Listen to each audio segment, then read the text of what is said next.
नमस्कार दोस्तों, study with Rajesh Maurya के यूट्यूब चैनल पे आप सभी का स्वागत है। तो जितने भी हमारे एग्रीकल्चर के छात्र हैं तो उन सभी के लिए अब आप सबके हम ऑब्जेक्टिव क्वेश्चन का सीरीज लेकर आते रहेंगे, क्योंकि जितने भी हमारे एग्रीकल्चर कम्पिटिटिव एग्ज़ाम हैं, कोई भी कम्पिटिटिव एग्ज़ाम हो, चाहे वो बीएससी हो या एमएससी या कोई भी कम्पिटिटिव एग्ज़ाम अगर देना चाहते हैं जॉब से संबंधित, तो उन सभी के लिए ये वीडियो काफ़ी महत्वपूर्ण है। अगर आप इंटर एग्रीकल्चर या फर्स्ट ईयर एग्रीकल्चर, तो उन सभी के लिए भी ये वीडियो काफ़ी महत्वपूर्ण है। अब इसमें हमारे ऑब्जेक्टिव क्वेश्चन का सीरीज रोज़ हम कोशिश करेंगे कि एक वीडियो आप सभी लोगों के लिए ज़रूर उपलब्ध कराएंगे।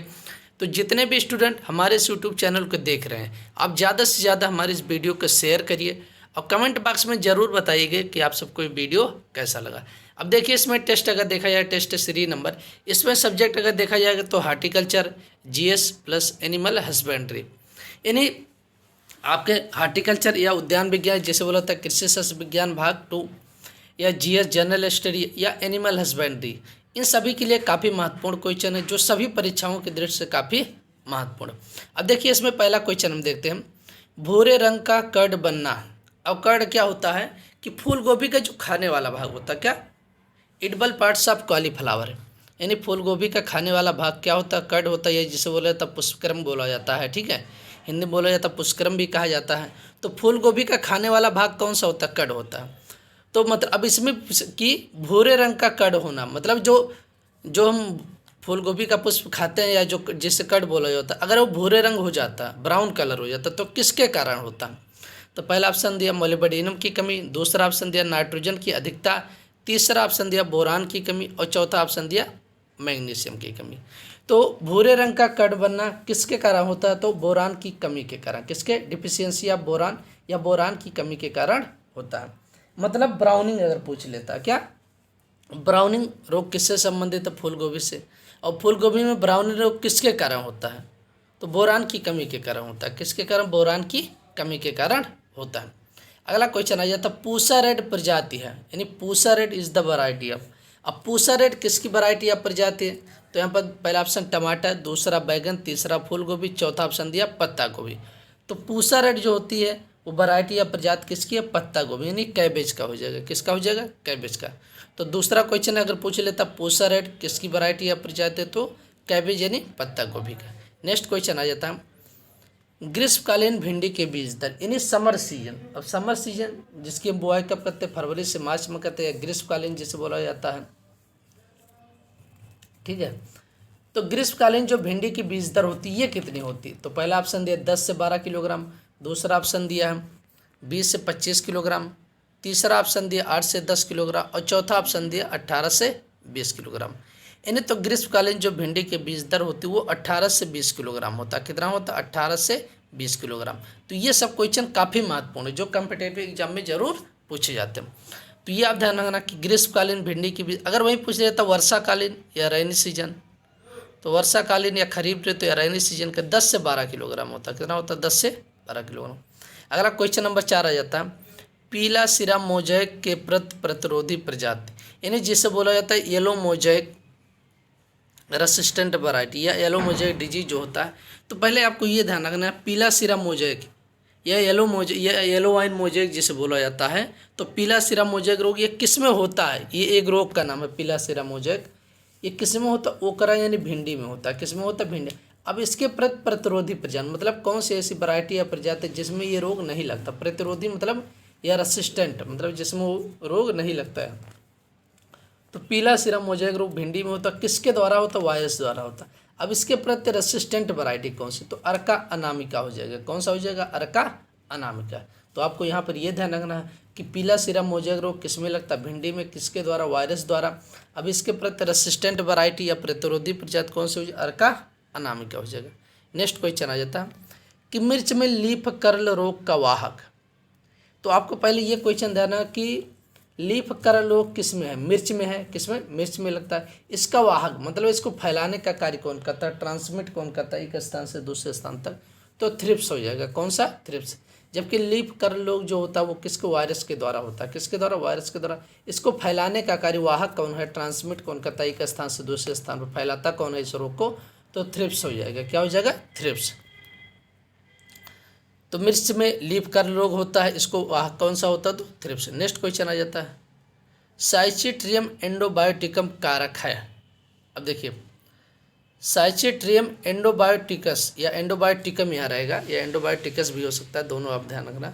तो एंडोबायोटिकम कारक है। अब साइचिट्रियम एंडोबायोटिकम जो होता है ये एक मतलब कारक का नाम है, जो अब इसमें एक रोग होता है उसके कारक का नाम है। तो पहला ऑप्शन दिया मोइला, दूसरा ऑप्शन दिया ब्लैक स्कर्ट, तीसरा ऑप्शन दिया गोल्डन निमेटोड और चौथा ऑप्शन दिया वर्ट रोग। तो देखो, वर्ट डिजीज जो होता है वो आलू में होता है। किस में होता है? वर्ट डिजीज जो होता है वो आलू में होता है। अब किसके कारण होता है? तो साइचिट्रियम एंडोबायोटिकस के कारण होता है। साइचिट्रियम एंडोबायोटिकस के कारण होता है। तो पहला क्वेश्चन आपको ये ध्यान रखना, वर्ट डिजीज किस में होता है? आलू में होता है। किसके कारण? तो साइचिट्रियम एंडोबायोटिकस के कारण होता है। नेक्स्ट क्वेश्चन, आलू की पछेती प्रजाति है, यानी late variety of potato.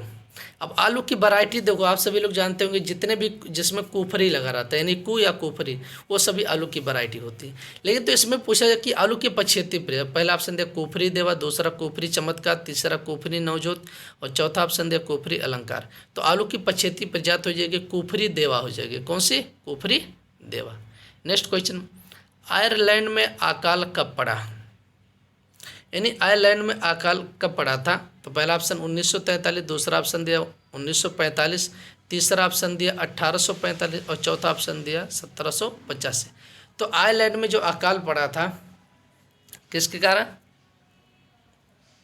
Late blight of potato के कारण 1845 में। कब आया था? 1845 में। तो अब यहाँ पर आयरलैंड में अकाल कब पड़ा था? किसके कारण? लेट ब्लाइट ऑफ पोटैटो, आलू में पछेती झुलसा के कारण। वहाँ पर आलू की अधिकतर खेती होती, तो पछेती झुलसा बीमारी लग गई थी, जिससे वहाँ की मतलब अकाल पड़ गया, लोग खाने के लिए मरने लगे। तो कब आया था? ये 1845 में आया था। कब आया था? 1845 में। Next question, seed plot technique किसने या कब विकसित किया गया? तो सीड प्लॉट टेक्निक जो होता है, SPT जिसे बोला जाता है, पोटैटो में अपनाया जाता है। और कब ये विकसित किया गया था? तो 1967 में। कब विकसित किया गया? तो 1967 में विकसित किया गया था। तो आपको ये ध्यान रखना कि सीड प्लॉट टेक्निक किसने विकसित किया, अगर पूछ लिया तो डॉक्टर पुष्कर नाथ ने। किसने विकसित किया? डॉक्टर पुष्कर नाथ ने। कब विकसित किया था? तो 1967 में। कब विकसित किया था? 1967 में। Next question, phomopsis resistant variety. अब देखिए, फमोप्सिस डिजीज जो होता है ये किस में लगता है? तो ये बैगन में लगता है। सबसे पहले क्वेश्चन नंबर 10 है, फमोप्सिस रेसिस्टेंट वैरायटी जो होता है, तो फमोप्सिस एक रोग का नाम है, ये किस में लगता है? बैगन में। उसके प्रति रेसिस्टेंट वैरायटी मतलब कौन सी ऐसी वैरायटी जिसमें ये रोग नहीं लगता है, इसी बोला जाता है रेसिस्टेंट या प्रतिरोधी प्रजाति। तो पहला पंत सम्राट, दूसरा अन्ना मलाई, तीसरा पूसा क्रांति और चौथा पूसा उपकार। तो पंत सम्राट जो वैरायटी है वो जो होता है फमोसिस ब्लाइट के प्रति रेसिस्टेंट होती है या प्रतिरोधी प्रजाति होती है। तो क्वेश्चन नंबर 10 का पहला ऑप्शन सही है। क्वेश्चन नंबर 11, BER जिसे बोला जाता है ब्लॉज इंड रॉट। क्या बोला जाता है? BER ब्लॉज इंड रॉट, जो ये एक रोग का नाम है, जिससे शॉर्टकट में हम लिख सकते हैं बेर भी कह सकते हैं। ये रोग किस में होता है? तो पहले आपको ये रोग ध्यान रखना, टमाटर में होता है। किस में होता है? टमाटर में। फिजियोलॉजिकल डिसऑर्डर किसके कारण होता है? तो कैल्शियम की कमी के कारण। यानी ऑप्शन नंबर 4 इसमें सही हो जाएगा। तो क्वेश्चन नंबर 11 का चौथा ऑप्शन सही हो जाएगा, बेर, या जिसे पूरा नाम ब्लॉज इंड रॉट डिजीज होता है, टमाटर में होता है। किसके कारण? कैल्शियम की कमी के कारण। नेक्स्ट क्वेश्चन, अंगूर में C12H22O11 की मात्रा। अब C12H22O11 क्या है? इस शर्करा का सूत्र है, लिख दिया गया। क्या शर्करा है? चीनी का। तो इसमें पूछा गया अंगूर में चीनी की मात्रा कितनी होती है, मतलब फार्मूला लिख दिया गया कि अंगूर का शर्करा का सूत्र या चीनी का सूत्र क्या होता है? C12H22O11 होता है। तो अंगूर में शर्करा की मात्रा 24 से 28% होता है। कितना? 24 से 28। क्वेश्चन नंबर 13 आ जाता है, रोबस्टा और रसथाली प्रजाति है। रोबस्टा और रसथाली किसकी प्रजाति है? तो क्वेश्चन नंबर 13 का पहला ऑप्शन से केला है। किसकी है? केला। तो अगर पूछ लेता रोबस्टा और रसथाली किसकी वैरायटी है प्रजाति, तो केला की वैरायटी प्रजाति हो जाएगी। क्वेश्चन नंबर 14, बेहद कोकोनट प्रजाति है। क्या हो जाएगा? बेहद कोकोनट। अब बेहद कोकोनट जो होता है ये किसकी वैरायटी है प्रजाति? पहला ऑप्शन दिया आड़ू, दूसरा ऑप्शन दिया अंगूर, तीसरा ऑप्शन दिया अमरूद, चौथा ऑप्शन दिया सेब। तो बेहद कोकोनट जो वैरायटी हो प्रजाति वो अमरूद की हो जाएगी। किसकी हो जाएगी? अमरूद की। Next question, question number 15, Indian gooseberry कहा जाता है, यानी इंडियन गूजबेरी किससे कहा जाता है? तो पहला नारियल, दूसरा अंगूर, तीसरा आंवला, चौथा खजूर। तो क्वेश्चन नंबर 15 का हमारा तीसरा ऑप्शन सही। आंवला को कहा जाता है, इंडियन गूजबेरी किसे कहा जाता है? आंवला को कहा जाता है। क्वेश्चन नंबर 16, लिस्बन राजधानी है। तो लिस्बन जो होता है किसकी राजधानी? पुर्तगाल की राजधानी है। किसकी राजधानी है? पुर्तगाल की राजधानी है। तो क्वेश्चन नंबर 16 आपको ध्यान रखना, ये जीएस के क्वेश्चन है। लिस्बन किसकी राजधानी है? तो पुर्तगाल की राजधानी है। अब आगे देखते हैं क्वेश्चन नंबर 17, पूसा यानी सॉरी पीसो, पीसो मुद्रा है। अब पीसो मुद्रा किसकी हो जाएगी? फिलीपींस का हो जाएगा। क्वेश्चन नंबर 17 का दूसरा ऑप्शन सही हो जाएगा। कौन सा? फिलीपींस का। यानी पीसो मुद्रा है, पहला सीरिया, दूसरा फिलीपींस, तीसरा ताइवान, चौथा वियतनाम। तो पीसो मुद्रा है फिलीपींस की। जैसे भारत की मुद्रा क्या? रुपया है। क्या हो जाएगा? रुपया। क्वेश्चन नंबर 18, राष्ट्रीय विज्ञान दिवस मनाए जाते हैं। यानी राष्ट्रीय विज्ञान दिवस कब मनाया जाता है? तो पहला ऑप्शन दिया 21 फरवरी, दूसरा ऑप्शन दिया 28 जनवरी, तीसरा ऑप्शन दिया 23 जनवरी और चौथा ऑप्शन दिया 28 फरवरी। तो राष्ट्रीय विज्ञान दिवस कब मनाया जाता है? 28 फरवरी को मनाया जाता है। कब मनाया जाता है? 28 फरवरी। क्वेश्चन नंबर 18 का चौथा ऑप्शन। क्वेश्चन नंबर 19 आ जाता है कि दिन और रात बराबर होते हैं। यानी दिन और रात कब बराबर होते हैं? पहला ऑप्शन दिया 21 जून, दूसरा ऑप्शन दिया 23 सितंबर, तीसरा ऑप्शन दिया 22 दिसंबर, चौथा ऑप्शन दिया 15 अप्रैल। तो दिन और रात कब बराबर होते हैं? तो ये 23 सितंबर को। कब? 23 सितंबर को दिन और रात बराबर होते हैं। क्वेश्चन नंबर 19 का दूसरा ऑप्शन। क्वेश्चन नंबर 20 आ जाता है, खुदाई खिदमतगार कहा जाता है। तो खुदाई खिदमतगार किसे कहा जाता है? तो सीमांत गांधी को कहा जाता है। किसे? सीमांत गांधी। क्वेश्चन नंबर 20 का दूसरा ऑप्शन सही हो जाएगा। कौन सा? क्वेश्चन नंबर 20 का दूसरा ऑप्शन। खुदाई खिदमतगार किसे कहा जाता है? तो सीमांत Gandhi. Next question, question number 21, त्रिस्तरीय पंचायती राज व्यवस्था कब प्रारंभ की गई? यानी कहाँ प्रारंभ की गई? तो त्रिस्तरीय पंचायती राज व्यवस्था प्रारंभ की गई तो किस राज्य में प्रारंभ की या किस जिले में कहाँ प्रारंभ की गई थी? तो ये अजमेर सॉरी नागौर राजस्थान में प्रारंभ किया गया था। यानी सबसे पहले त्रिस्तरीय पंचायती राज व्यवस्था प्रारंभ जो की गई थी राजस्थान के नागौर जिले में। कहाँ पर प्रारंभ की गई थी? राजस्थान के नागौर जिले में प्रारंभ किया गया था। क्वेश्चन नंबर 23 आ जाता है, शिक्षा का अधिकार। तो शिक्षा का अधिकार यह अधिनियम कब पारित हुआ? तो सन 2009 में पारित हुआ था। कब? सन 2009 में। क्वेश्चन नंबर 23 का पहला ऑप्शन सही हो जाएगा। क्वेश्चन नंबर 24, जीएसटी कब से लागू हुआ? यानी जीएसटी जो होता है आप सभी लोग जानते होंगे कि जो भी टैक्स लगता है, जो भी सरकार के द्वारा जीएसटी लागू किया, तो जीएसटी कब से लागू हुआ? तो 1 जुलाई 2017 से लागू हुआ था। कब लागू हुआ था? 1 जुलाई 2017। क्वेश्चन नंबर 24 का दूसरा ऑप्शन सही है। क्वेश्चन नंबर 25, नरेगा और आपदा प्रबंध अधिनियम कब पारित हुआ? नरेगा और आपदा प्रबंध अधिनियम कब पारित हुआ? तो सन 2005 में पारित हुआ। कब पारित हुआ? सन 2005 में पारित हुआ। तो ये क्वेश्चन ध्यान रखना कि नरेगा और आपदा प्रबंध अधिनियम कब पारित हुआ? तो सन 2005। क्वेश्चन नंबर 26 आ जाता है। क्वेश्चन नंबर 25 का तीसरा ऑप्शन 26 आ जाता है, ग्रामीण क्षेत्रों में न्यूनतम साक्षरता दर वाला राज्य। यानी कौन सा ऐसा राज्य है जिसके ग्रामीण क्षेत्र मतलब गांव में सबसे कम साक्षरता दर है, मतलब सबसे कम पढ़े लिखे लोग मिलते हैं, तो वो आंध्र प्रदेश। यानी आंध्र प्रदेश का ऐसा राज्य है जहाँ के ग्रामीण या गांव में रहने वाले लोग सबसे कम पढ़ते हैं। तो वही है कि ग्रामीण क्षेत्रों में न्यूनतम मतलब सबसे कम साक्षरता दर वाला राज्य कौन सा? तो आंध्र प्रदेश हो जाएगा। क्वेश्चन नंबर आ जाता है 27। क्वेश्चन नंबर 26 का चौथा ऑप्शन। क्वेश्चन नंबर 27 आ जाता है, जवाहर सागर परियोजना स्थित है। तो जवाहर सागर परियोजना कहाँ पर स्थित? राजस्थान में। तो क्वेश्चन नंबर 27 में पहला ऑप्शन सही हो जाएगा। जवाहर सागर परियोजना कहाँ पर स्थित हो? राजस्थान में। क्वेश्चन नंबर 28, सूर्य नगरी कहा जाता। तो सूर्य नगरी किसे कहा जाता? तो देहरादून को कहा जाता। किसे कहा जाता? देहरादून को कहा जाता।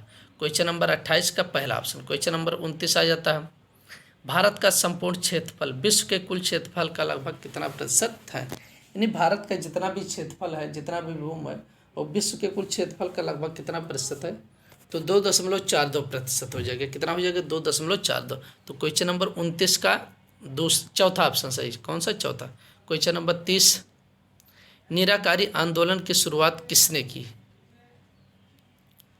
तो निराकारी आंदोलन की शुरुआत किसने की? दयाल दास ने किया था। किसने किया था? दयाल दास ने। तो क्वेश्चन नंबर 30 का हो जाएगा चौथा ऑप्शन। कौन सा? 30 का चौथा। क्वेश्चन नंबर 31, सबसे बाद का वेद कौन सा? अथर्ववेद हो जाएगा। क्वेश्चन नंबर 31 हो जाएगा, सबसे बाद का वेद कौन सा हो जाएगा? अथर्ववेद।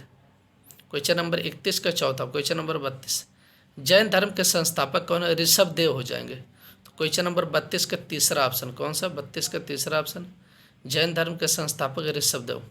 क्वेश्चन नंबर 33 आ जाता है, कांग्रेस तथा मुस्लिम लीग समझौता संबंधित है। यानी कांग्रेस तथा मुस्लिम लीग समझौता जो होता है किससे संबंधित है? तो ये लखनऊ पैक्ट से संबंधित है। किससे? लखनऊ पैक्ट से संबंधित है। तो ये काफ़ी महत्वपूर्ण क्वेश्चन है। क्वेश्चन नंबर 33 का हमने आप सबको बता दिया, चौथा ऑप्शन सही है। तो ये आपके जितने भी आप कम्पिटेटिव एग्जाम देने चाहते हैं एग्रीकल्चर की, या अगर बोर्ड पेपर या फर्स्ट ईयर या सेकेंड ईयर एग्रीकल्चर है, या आप टीजीटी पीजीटी कोई भी कम्पिटेटिव एग्जाम देने जाते हैं, तो उन सभी के लिए वीडियो काफ़ी महत्वपूर्ण है। तो जितने भी स्टूडेंट हमारे यूट्यूब चैनल को देख रहे हैं, आप ज़्यादा से ज़्यादा इस वीडियो को शेयर करिए और कमेंट बॉक्स में ज़रूर बताइएगा आप सबको ये वीडियो कैसा लगा। आज के लिए इतना ही रखते हैं, बाकी मिलते हैं नेक्स्ट लेक्चर में। धन्यवाद।